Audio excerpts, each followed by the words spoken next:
মুখ্যমন্ত্ৰী মহোদয় ইতিমধ্যে কৈছে যে যি ভূমি মানে কিছু লোকে আমি জানো যে আগ্ৰাসী ৰূপত বেদখল কৰি আহিছে।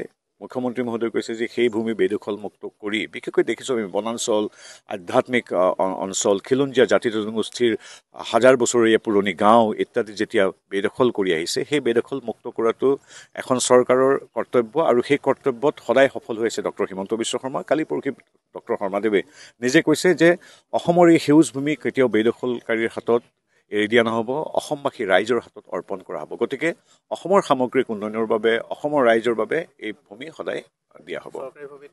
কোনোবাই যদি তাত কিবা বেআইনীভাৱে কৰিছে নিশ্চয় উচ্ছেদ হ'ব। ডক্টৰ হিমন্ত বিশ্ব শৰ্মাদেৱ তথা এইখন চৰকাৰ যথেষ্ট কঠোৰ আৰু জনজাতীয় এনেকৈ অঞ্চলসমূহ, বনাঞ্চলসমূহ, সংৰক্ষিত অঞ্চলসমূহ বেদখল কৰাটো কোনো মানুহে নিবিচাৰে।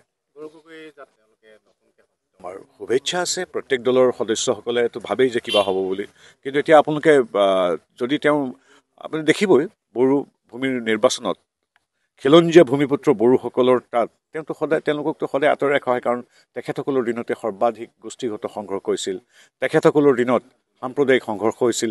গতিকে সেই সাম্প্ৰদায়িক সংঘৰ্ষ, গোষ্ঠীগত সংঘৰ্ষ, ভায়ে ভায়ে কাজিয়া, ঘৰ দুৱাৰ জ্বলাই দিয়া, মানুহ শৰণাৰ্থী শিবিৰত থাকিবলগীয়া অৱস্থাটো কংগ্ৰেছে সৃষ্টি কৰিছিল।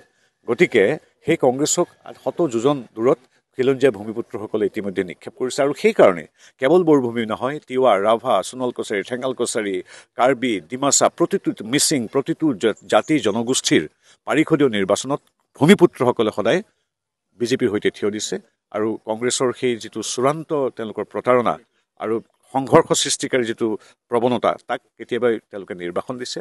বৰভূমিতে দেখিব গৌৰৱকৈ যাত্ৰা কিদৰে আচলতে কি এইটো সংবাদ মাধ্যম সৃষ্ট, তেওঁলোকৰ ছ'চিয়েল মিডিয়া সৃষ্ট নে জনতাৰ আশীৰ্বাদ পুষ্ট।